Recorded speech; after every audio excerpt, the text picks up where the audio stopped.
मी सगळेच बोलले त्यामुळं जास्तीचं बोलत नाही. माझी तब्येत पण खराब आहे, परंतु माझ्या वेदनेपेक्षा संतोष भैयाच्या कुटुंबाच्या वेदना ह्या माझ्यासाठी जास्त महत्त्वाच्या आहेत. म्हणून आपण समाजासोबत राहिलं पाहिजे. मानपान सोडून आपण लढलं पाहिजे, समाजासोबत उभं राहिलं पाहिजे. म्हणून प्रत्येक मोर्चात मला जसं जसं जमल तसं तसं चालतो आणि येतोय. संतोष भैयाच्या बद्दल आज एक माहिती आली की सगळ्या आरोपींवरती मोका लागला. पण जर खंडणीतल्या आरोपींवर मोका लागला नसला तर हा मोका आम्हाला मान्य नाही.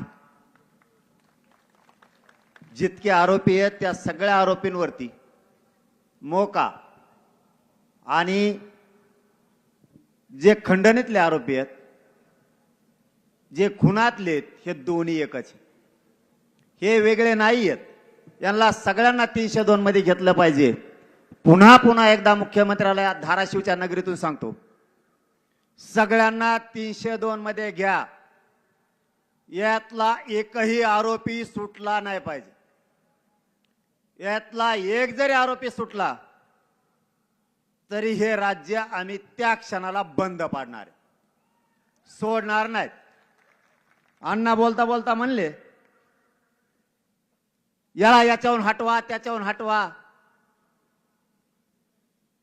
ह्यो दुपाराच माणसं मारायला लागलाय आणि ह्यो जर याला अमुक पदावून हटवलं नाही तर ह्यो सूर्य उगताच लोक मारी. अण्णा पोरं सकाळी मरून द्यायचे का आता इथून पुढे लोक आपले? आता तुम्ही नुसतं नक्त लावा, मग तुम्हाला कळन कसे कुत्र्यासारखे सालटे निघतात अंगाचे. आता एवढं सोपं नाही. मुख्यमंत्र्याला या धाराशिव नगरीतून आमचं आव्हान आहे. या समाजानं तुमच्यावरती विश्वास ठेवलाय. तुम्ही कुटुंबाला शब्द दिला, एकही आरोपी सुटणार नाही. सगळे 302 खाली येतील. सगळ्यांना मोका लागल. मराठे म्हणून शांत आहेत. परभणीतल्या सोमनाथ सूर्यवंशीला सुद्धा न्याय मिळाला पाहिजे. त्या कुटुंबाला न्याय मिळाला नाही तर आम्ही खांद्याला खांदा लावून त्यांच्या सोबत उभा राहणार आहेत. जर या कुटुंबाशी मुख्यमंत्र्यांनी दगाफटका केला, तुमचा सरकारचा कार्यक्रम संपला. आम्ही सहन करू शकत नाही. मला या धाराशिव नगरीमध्ये आल्याच्या नंतर आणखीन एक माहिती मिळाली आणि ती विशेष करून तुम्हाला दोघा तिघाला सांगतो. झोपले का रे आमदार ते सगळे? सरकारमधले आमदार जागे व्हा. अवघड होईंगा म्हणतो. मग अण्णालाच पिक्चर बघते का काय नाही? लय दान का असतोय तुमचा. ह्यो व्हाया बदन्या म्हणते व्हाया. याला सोडत नाही वाटतं काहीच. तुम्ही यांना सोडू नका म्हणजे बस आम्ही आहेत तुमच्या माग.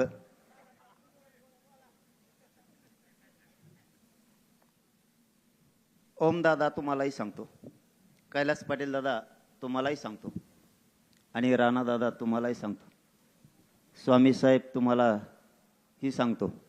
आणखीन कोण राहिलं आमदार? तुम्हाला चौघाला आधी सांगतो. ते संदीप भैया हालत नाही रे. ते जात हेत काही नाही. लय ओरिजिनल पिल्लो लागलंय ते. हे काम सांगायचंय म्हणून चौघाचं नाव घेतलंय. तुम्हाला वाटलं शेज धरलं होय मी आणि नाव सांगा. शेज धरल्यावर मग इथंच राहत व्हायची मला. एका थोडे बसले का काय का ते जाणण्यासारखं पाहिजे. फक्त कुटुंब व्यासपीठावर, बाकी सगळे खाली. ज्याला बोलायचं त्याने वर यायचं, बोलायचं आणि पुन्हा खाली जायचं. ते एकदम सोपं. जालन्याला काल होतं ना काय वर तरी कुठं बसून न्याय देता आला पाहिजे. सगळ्यात मागच्या कडेला जरी राहिला ना माणूस तरी जनतेच्या मनात बसायला लागतं. समाज सोडत नाही. व्यासपीठाची त्याची काय गरज आहे? काल जालन्यात होते चांगली प्रथा. फक्त कुटुंब होतं व्यासपीठावर, बाकी कोण नाही. सगळे खाली बसले. दनादन चांगली प्रथा ती राज्यात पडली पाहिजे. फक्त कुटुंबाने बोलायचं. ती प्रथा घेतली पाहिजे सगळ्यांनी. चौघा बांधवांना मी जे नाव आत्ता घेतलं यांना सांगतो, तुमच्या धाराशिवमध्ये आणि मुख्यमंत्री साहेब तुम्हालाही सांगतो, या 4 जणांसह 5वे म्हणजे मुख्यमंत्री. या धाराशिव नगरीत पोलीस अधिकारी यांच्या 3 वर्षाच्या मुलीवर बलात्कार झालाय. मुख्यमंत्री साहेब तुम्ही जागे आहेत काय? एका पोलीस अधिकाऱ्याच्या 3 वर्षाच्या लेकीवर जर बलात्कार होणार असला तर गृहमंत्री आणि मुख्यमंत्री म्हणून तुमचं थू करतो आम्ही. अरे या नीच विचाराच्या लोकांना तुम्ही पोचता कसे? ही हरामखोर अवलाद जर 3 वर्षाच्या लेकी बाळीवरती बलात्कार करणार असली तर सरकार म्हणून तुमच्या जिंदगीवर थुकतो आम्ही. त्या लेकरानं सहन कसं केलं असेल? त्या बलात्कार करणाऱ्याच्या पोराला, त्याच्या आईला आणि बापाला अटक का नाही केलं? एसपी साहेब इथं असले तर माझे हात जोडून विनंती आहे. मी आणखीन या मॅटर मध्ये हात घातला नाही. मी जर धाराशिव मध्ये घुसलो तर बलात्कार करणाऱ्याला सोडणार नाही, त्याच्या आई बापाला अटक करा.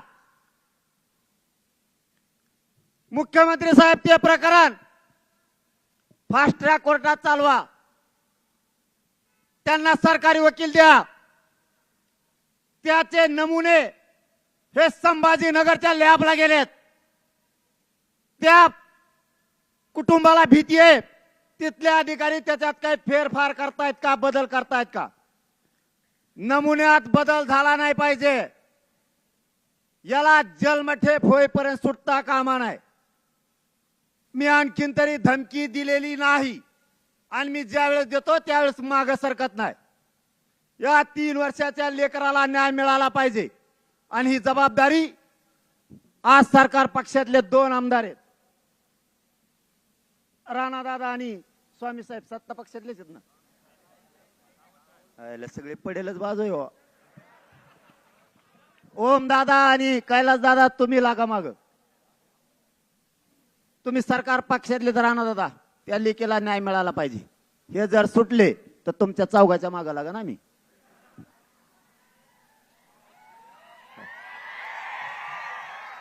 मला माझ्या 3 वर्षाच्या लेकीला न्याय पाहिजे. काय मागत नाही तुम्हाला मी दुसरं.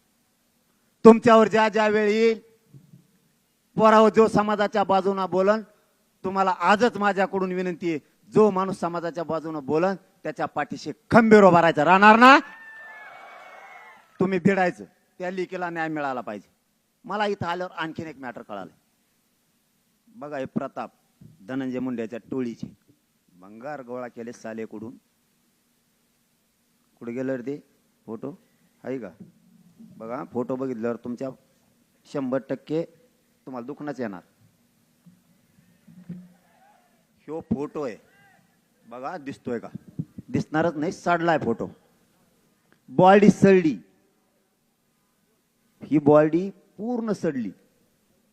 किडे लागले तिला, किडे. बघा माणुसकीची हत्या कशी केली जाते. अजितदादा आणि देवेंद्र फडणवीस साहेब तुमच्या मंत्रिमंडळात असणाऱ्या नेत्याच्या हरामखोर पैदाशी पैदा ज्या झाल्यात ह्या गुंडाच्या, त्यांचे प्रताप येते. काय वाटलं असं या बापाला? मी असलं कधी दाखवित नाही. मला त्या 3 वर्षाच्या लेकीच ऐकलं आणि हे बघितलं, याचा खून झालाय आणि आरोपी अटक नाही. सडली ही बॉडली, पूर्ण सडली. नाव काय रे त्याच्यावर? कृष्णा खोरे कोरे. तुमच्या धाराशिवच हे मॅटर. हे पद बघा ही बॉडी.